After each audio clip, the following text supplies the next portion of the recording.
In the winter of 1910, Elizabeth Frostbrook discovered something that would haunt her for the rest of her life. Walking through the supposedly empty west wing of her husband's hospital at 2 in the morning, she heard what no one should hear in a deserted corridor: the steady rhythm of breathing from dozens of patients who, according to all official records, had been discharged months ago. The soft whisper of ventilators and the occasional moan echoed through halls that were meant to be vacant, revealing a truth so horrifying that it would shake the very foundations of Richmond's most respected medical institution. But before we uncover what Elizabeth found in those forbidden halls, I need to ask you something. If you're ready to hear a story that will make you question everything you think you know about trust and medical ethics, please subscribe to our channel, hit that like button, and let me know in the comments what city and country you're listening from. Your support means everything to us, and it helps us bring you more of these dark, untold stories. Now let me take you back to Richmond, Virginia in 1910, where whispered rumors and fragmented memories from old medical records suggest that something deeply disturbing was happening behind the polished doors of what was considered the city's most prestigious hospital. Richmond in 1910 was a city caught between its Confederate past and an uncertain industrial future. The James River carved through the heart of the city, its waters reflecting the smoke from tobacco factories and the growing number of medical facilities that were establishing the city as a regional healthcare center. Winter that year had been particularly harsh, with snow covering the cobblestone streets and ice forming on the river, creating an atmosphere that seemed to mirror the cold secrets hidden within the city's most prominent institutions. Frostbrook Hospital stood like a beacon of hope on Monument Avenue, its red brick facade and tall windows giving it an air of respectability that drew patients from across Virginia and neighboring states. Dr. William Frostbrook had built his reputation as one of the South's most skilled surgeons, known for his innovative techniques and, more importantly, his ability to treat the wealthy elite with the discretion they demanded. The hospital's marble lobby, adorned with portraits of prominent Richmond families, spoke of prosperity and medical excellence. Elizabeth Frostbrook had worked as the hospital's head nurse for nearly 8 years, ever since marrying Dr. William Frostbrook in 1902. At 32, she possessed the sharp intelligence and unwavering dedication that made her indispensable to the hospital's operations. Her days began before dawn, overseeing a staff of 12 nurses, managing patient care, and ensuring that every detail of the hospital's daily routine met her husband's exacting standards. She had always taken pride in their work together, believing they were providing crucial medical care to those who needed it most. The hospital specialized in treating Richmond's most prominent citizens, those who could afford private rooms, extended care, and the kind of medical attention that wasn't available in the city's public facilities.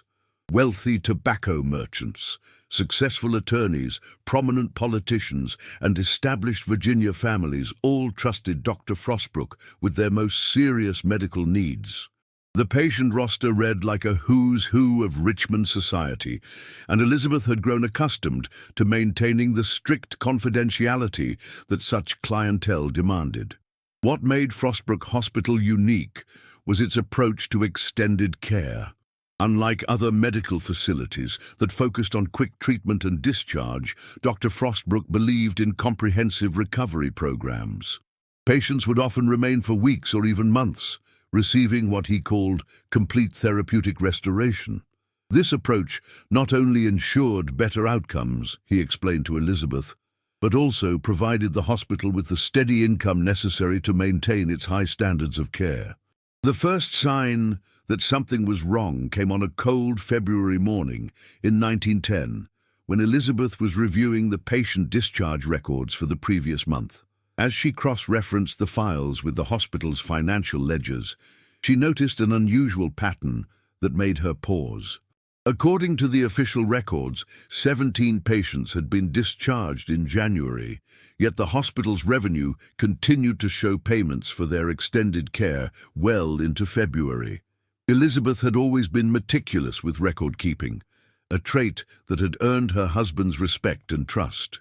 She assumed it was simply a clerical error, perhaps delayed paperwork or insurance payments that were still being processed. But as she dug deeper into the files, she discovered that this wasn't an isolated incident. Patient after patient showed the same pattern. Official discharge dates that didn't match continued billing. Medical supplies being ordered for patients who were supposedly no longer at the facility, and prescription medications being dispensed for individuals who had allegedly returned to their homes. That evening, when she brought the discrepancies to William's attention in their private study above the hospital, his reaction was unusually dismissive. "Medical billing is complex, Elizabeth," he said, without looking up from his surgical journals. "Insurance companies often delay payments, and we continue to provide follow-up care even after discharge. It's nothing to concern yourself with." But Elizabeth had managed the hospital's finances for years, and she knew the difference between delayed billing and active patient care expenses. Over the next few days, Elizabeth began paying closer attention to the daily routines of the hospital. She noticed that certain areas of the building, particularly the West Wing, were consistently off-limits to most staff members. When she asked about these restrictions, William explained that those areas housed patients requiring complete rest and isolation, individuals whose conditions were so delicate that any disturbance could prove fatal. "Some of our most prominent patients require absolute privacy during their recovery," he told her. "We found it's best to limit access to only the most essential personnel." The explanation made sense, but Elizabeth couldn't shake the feeling that something wasn't right. She began to notice that some of the nurses, particularly the newer staff members, never worked in the West Wing. When she inquired about patient assignments, she was told that only the most experienced nurses were trusted with such critical cases. Yet Elizabeth, as head nurse, had never been assigned to oversee care in that section of the hospital. On the night of February 18, 1910, Elizabeth's growing suspicions reached a breaking point. She had been working late, completing inventory reports, when she heard something that chilled her to the bone. The sound of multiple patients breathing in perfect mechanical rhythm coming from the supposedly restricted West Wing. The sound was unlike anything she had heard in her years of nursing experience, too regular and synchronized to be natural human breathing. What Elizabeth heard that night would fundamentally change her understanding of everything she thought she knew about her husband's medical practice. The mechanical breathing sounds suggested the use of artificial ventilation equipment, technology that was still experimental in 1910 and certainly not something that would be used for routine patient care. The rhythmic, synchronized nature of the breathing indicated multiple patients connected to similar devices, all functioning in perfect unison. As the weeks passed, Elizabeth became increasingly observant of the hospital's daily operations. She noticed that certain supplies, particularly sedative medications and specialized feeding equipment, were being ordered in quantities that seemed excessive for their official patient count. Morphine, chloral hydrate, and other powerful sedatives were being consumed at rates that suggested far more patients than were listed in the official records. The financial records became even more puzzling as Elizabeth continued her investigation. She discovered that many of the hospital's wealthiest patients, individuals who had supposedly been discharged months earlier, were still generating revenue for the hospital.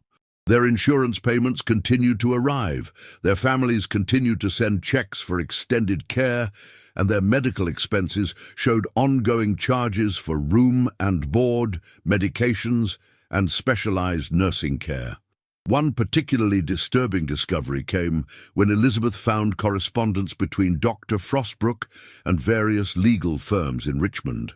The letters discussed power of attorney arrangements, estate management services, and financial guardianship agreements for patients who were described as being in extended recovery with limited cognitive function.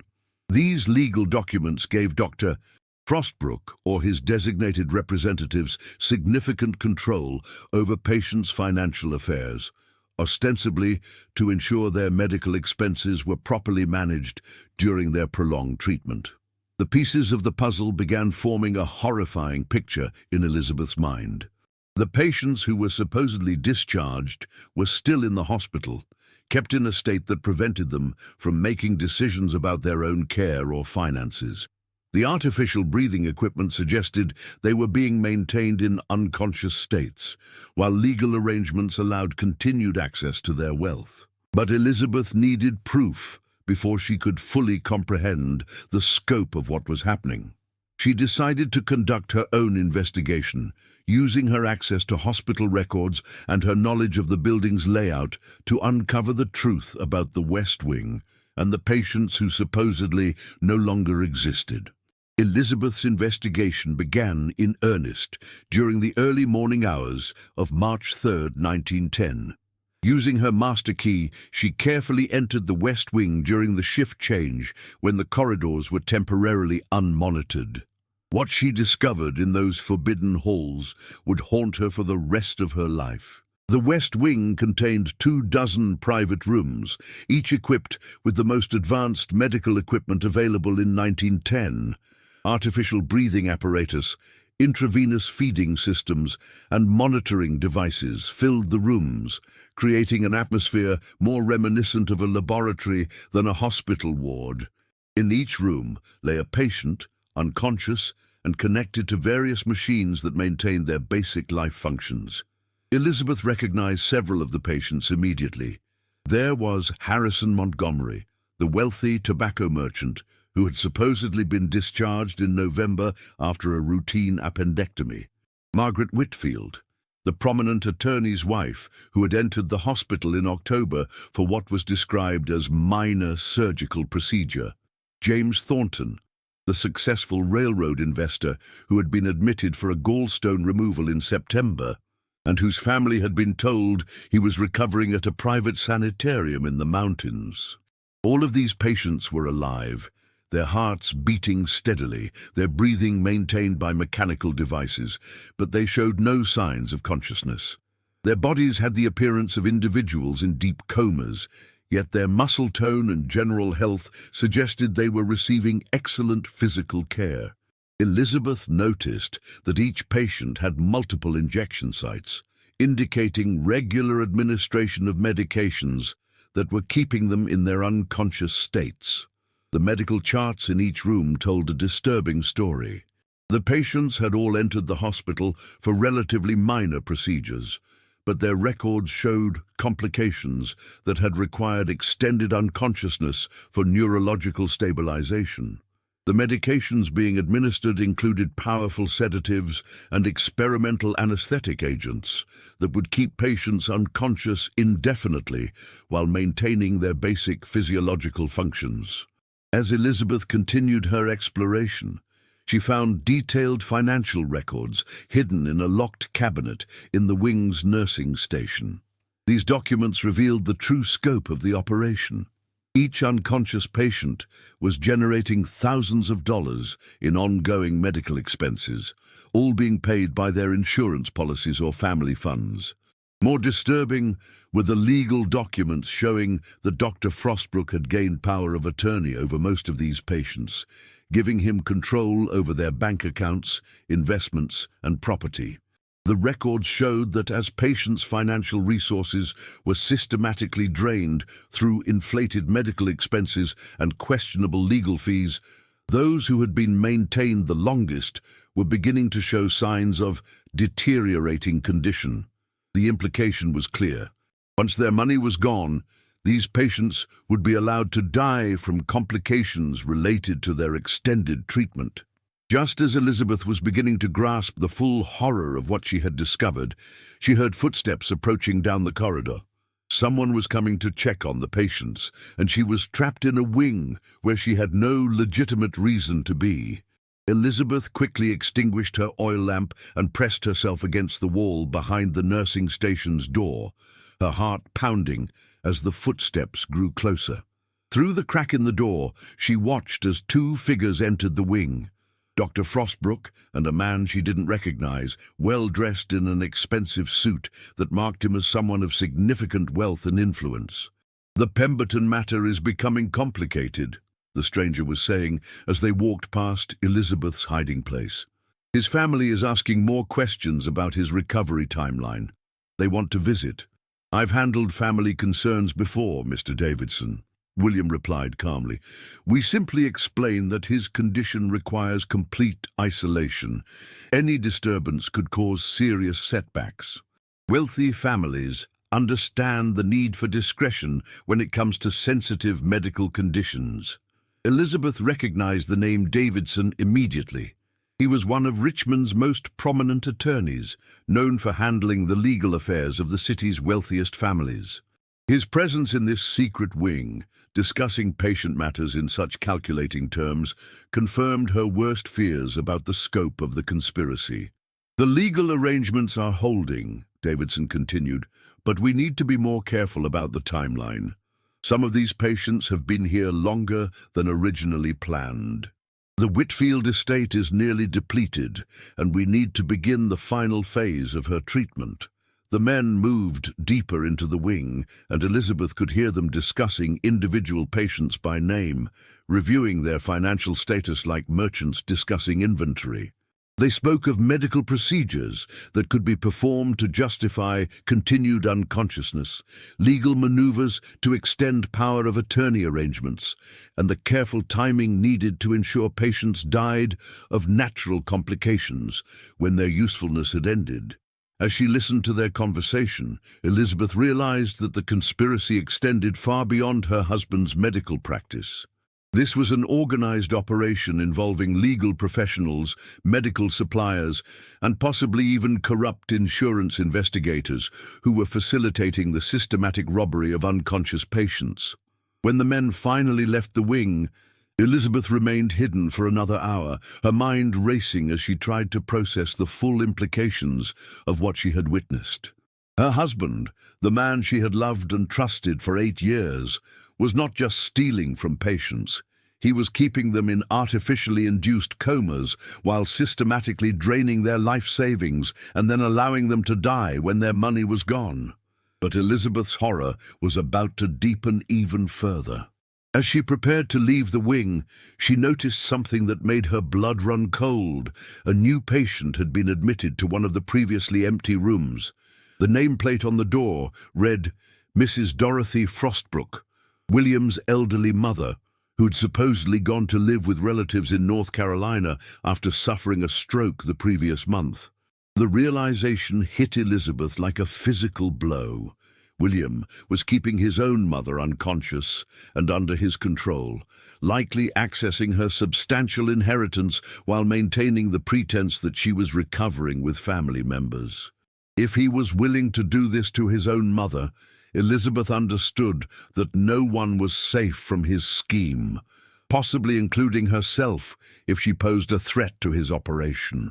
The discovery of William's mother in the secret wing forced Elizabeth to confront the full scope of her husband's depravity, but it also gave her the evidence she needed to understand exactly how the scheme operated.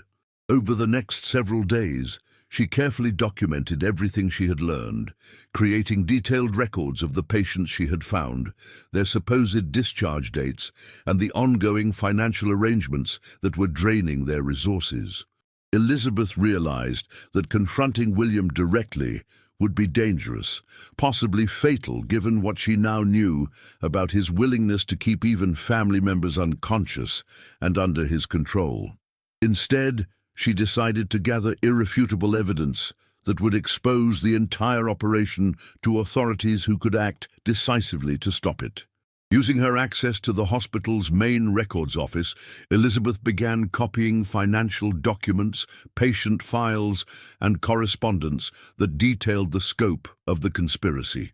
She discovered that the operation had been running for nearly 3 years, beginning with a single patient whose family had questioned why his recovery was taking so long.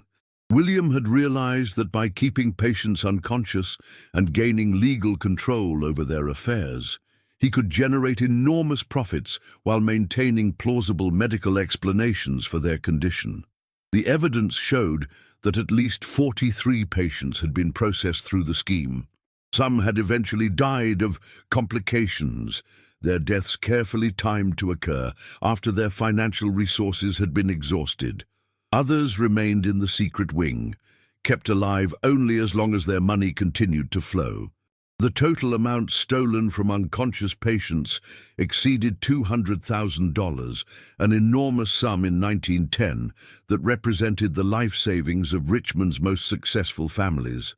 Elizabeth's investigation also revealed the network of accomplices who made the operation possible. In addition to Attorney Davidson, the conspiracy included a corrupt insurance investigator who approved extended treatment claims without proper oversight, a pharmaceutical supplier who provided experimental sedatives without asking questions, and several nurses who had been recruited specifically to care for unconscious patients while maintaining absolute secrecy about their existence. On the morning of March 15, 1910, Elizabeth made her decision. She had gathered enough evidence to expose the entire operation, but she needed to act quickly before William realized what she had discovered. She carefully copied the most incriminating documents and prepared to take them to Richmond's chief of police, knowing that her actions would destroy her marriage, but also save the lives of the patients who were still trapped in William's web of greed and medical abuse. But as Elizabeth prepared to leave the hospital with her evidence, she discovered that William had been watching her more carefully than she realized. When she returned to their private quarters to collect her coat and the hidden documents, she found him waiting for her, his medical bag open on the table and a syringe prepared with what she recognized as a powerful sedative. "I had hoped it wouldn't come to this, Elizabeth," he said calmly, moving to block her path to the door. "But you've always been too curious for your own good, too thorough with your record-keeping." Elizabeth's confrontation with William in their private quarters above the hospital represented the culmination of everything she had learned about the man she had loved and trusted for 8 years. But her years of nursing experience had taught her to remain calm under pressure, and her detailed investigation had prepared her for the possibility that her husband might try to silence her. "I know about all of them, William," she said, maintaining her composure despite the syringe in his hand. "The Whitfields, the Montgomerys, even your own mother. I know about Davidson and the legal arrangements. I know about the insurance investigator and the pharmaceutical supplies. But most importantly, I know that Chief Bradley is expecting me at the police station in exactly 30 minutes. Elizabeth had anticipated this moment and prepared accordingly. Before confronting the evidence in their quarters, she had already delivered copies of the most incriminating documents to Richmond's police chief through a trusted intermediary. If she failed to appear for their scheduled meeting, or if anything happened to her, the investigation would begin immediately.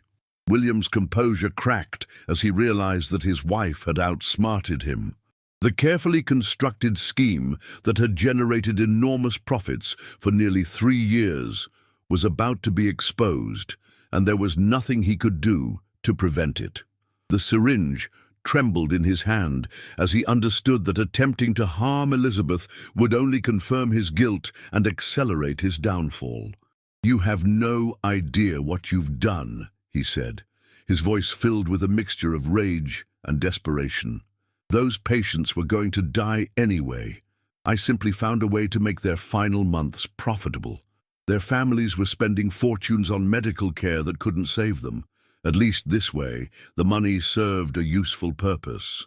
But Elizabeth had seen the medical records and knew the truth. Most of the patients in the secret wing had entered the hospital with minor conditions that should have required only brief treatment. They had been deliberately kept unconscious, and their conditions artificially maintained to justify continued hospitalization and medical expenses. William hadn't been providing care to dying patients. He had been creating victims to fund his greed. The confrontation ended when Elizabeth calmly walked past her husband and out of their quarters, leaving him with the knowledge that his crimes would soon be exposed and his victims would finally receive justice. As she made her way to the police station, she could hear the sound of mechanical breathing from the secret wing, knowing that it would be the last time those patients would endure such artificial maintenance of their unconscious states. The investigation that followed Elizabeth's revelations shocked Richmond society and led to one of the most significant medical scandals in Virginia's history. Dr. William Frostbrook was arrested and charged with multiple counts of fraud, kidnapping, and reckless endangerment. Attorney Davidson and the other conspirators were also prosecuted for their roles in the scheme.